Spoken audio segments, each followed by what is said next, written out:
How do the SEALs reconcile themselves with the fact they face death on every operation they undertake, more so than the conventional forces? Is this something that is learned? Well, first of all, let me make it perfectly clear that this is not true. What is it? Well, first of all, the part that you face death on every operation, there's always a chance. But furthermore, and more importantly, this idea that the SEALs or Special Operations Unit face death more so than conventional forces, not true. In fact, in many cases, SEALs are safer than the conventional forces. The conventional forces are out there doing very difficult operations that are oftentimes more dangerous. I mean, even just something as simple as going on a logistics convoy. In Iraq and Afghanistan, you're extremely exposed in those situations. You're on the defensive because you're in a convoy. You're just waiting to get blown up. And so that situation is you're much more exposed in that situation doing a daytime convoy run down IED'd roads than you would be if you were doing a night patrol through the same area. That's just the way it is. I mean, there's other operations too. I mean, presence patrols and census operations. There's all kinds of operations that the conventional units do that are extremely dangerous. They also oftentimes have less support. So, for instance, there's an aircraft called an AC-130 that is just a miraculous piece of equipment, just an incredible weapon system. And it's an airplane that flies around at 10,000 feet, and it can see everything because it has these incredible imagery systems on it. So they can see everything that's happening. They can track, and then they can shoot and destroy anything they want. So a lot of times the Special Operations Unit will have, for instance, something like an AC-130 supporting them. You know, on top of that, Special Operations, they get really good training. So you've got this outstanding. Now, the conventional forces often have great training as well, but sometimes they don't have the best training in the world. Then you're in a SEAL platoon or you're in a Special Operations, in a Special Forces ODA. You're going to have some good training under your belt that you've been going through for many, many years. So that training makes you safer as well. And you're going to get, oftentimes, again, you're going to get better gear in Special Operations because they have a big budget for a smaller number of people. The logistical support, the flexibility that you have in Special Operations is usually better. And I mean, like, the logistics in the Army or the Marine Corps is awesome. Mm-hmm. And it definitely is better than Special Operations, but Special Operations is always supporting a much smaller unit. So even though the logistics, people, or systems might not be as good, they're overwhelmingly good for the small number of people that are in Special Operations. Mm. So, I'll just go one step further. A lot of times, in Ramadi, the conventional guys, they were living out in the city. Mm. They were living out in the city of Ramadi after we put combat outposts in place.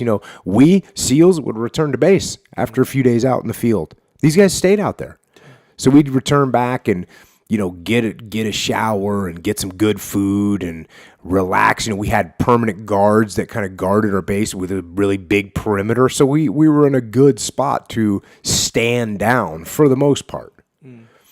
Whereas the conventional guys, they're out there in Ramadi. They're standing watch, we go back and can take a break and go on the internet. When they take a break, they're going into a watchtower. Hmm.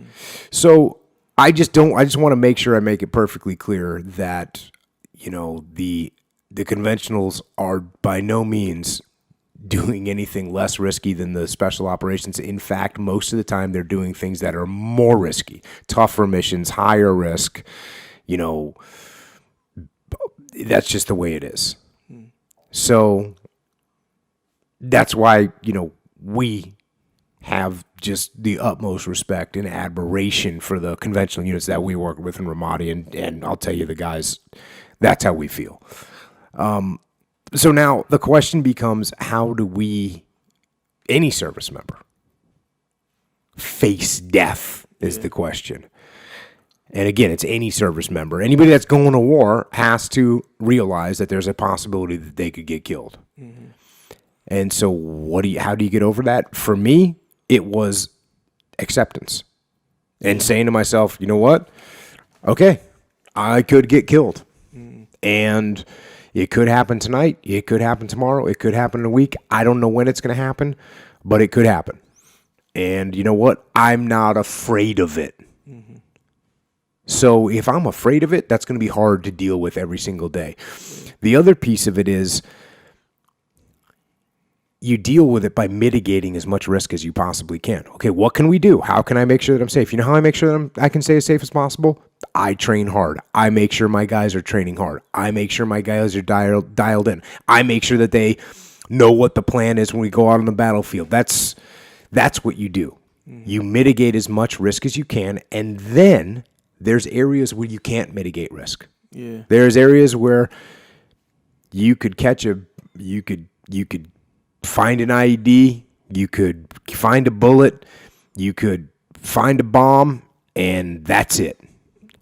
And you can't, in my mind, you can't worry about things that you can't control. Mm. So the things that you can't control, accept them, and let's focus on mitigating what we can control. Mm-hmm. And I think that's what I did when I was in those situations. And I would tell you that that's what most of the guys that I was with had something along those lines in their brains. Yeah. That acceptance is such a powerful thing. Like if you just accept something like, okay, I'm at risk of this, or I'm this is going to be a terrible, crude example, comparatively speaking. Compared to what? Compared to accepting the risk of death. Let's hear it. Let's say you messed up. Is it a long example? let's say you go to work. The fans wanted me to say that. Yeah. All right, let's say you go to work. Let's say you go to work, and right when you walk in, one of your coworkers say, "Hey, man, John, your boss is looking for you. He's gonna," and you know you did something, you messed it up, you blew off some meeting, I don't know, whatever, you messed up with the client. You're like, "Hey, man, the boss is looking for you," and you're like, so you're gonna avoid the boss at all costs. Oh, that's gonna make for a long day. Yeah. So let's say you avoid him one day. The whole day, boom, you clocked out, you're out. Next day, same thing. Oh, shoot, he's looking for you even more. After a while, it's going to weigh on you. Mm-hmm. And once you just feel like, I'm going to get chewed out, let me just accept it. And then, you can go through with it. Stress is gone. Yeah. Really. Yeah. Analogy accepted. Yeah.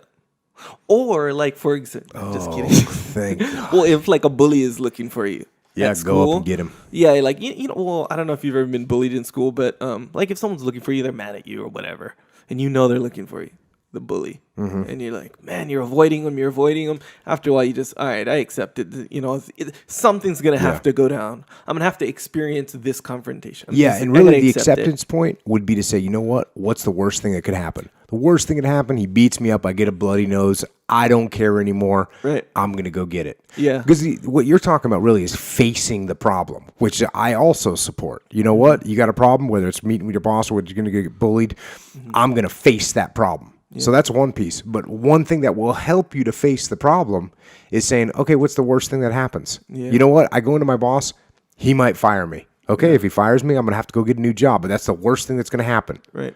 What's the worst thing that happens if I get in a fight with a bully? Worst thing that happens, I'm going to get a bloody nose. I'm going to get beat up. Yeah. But you know what? I can handle that. So I'm going to go face this issue. And it's the same thing in combat. What's the worst thing that happens? Worst thing that happens, I'm going to get killed. Okay. That happens. Yep. It's over. I'm good with it. Let's go out and face it. And, honestly, I said it's the worst thing, but honestly, the thing that guys are usually the most afraid of is having their friends get hurt or their guys get hurt. That's the worst thing. Yeah, so. Fully. And then even how you said that the training helps, and that seems obvious, but I think even that is that's kind of an understated, I think, underappreciated thing. Yeah, it should because be. Remember when USC came out, mm-hmm. and I remember looking and being like, bro, these guys are nuts to go in there to do that. But once you learn even just some jujitsu, what you see, like them fighting in the UFC and stuff, like that's, I could do that. yeah, and actually that's one of the reasons why I started jujitsu. I didn't start jujitsu. I wanted to be a fighter, so I trained in MMA first. And before training that, I would have thought you're completely insane to do that. Like you got to be like kind of crazy person. But once you have the training, you see, oh, okay, you know, it kind of just you get turns on the inoculated lights. to it. You see, like, okay, I see all this stuff. And you have just a vast understanding, rather than all you see is knuckles and blood and arms breaking and stuff.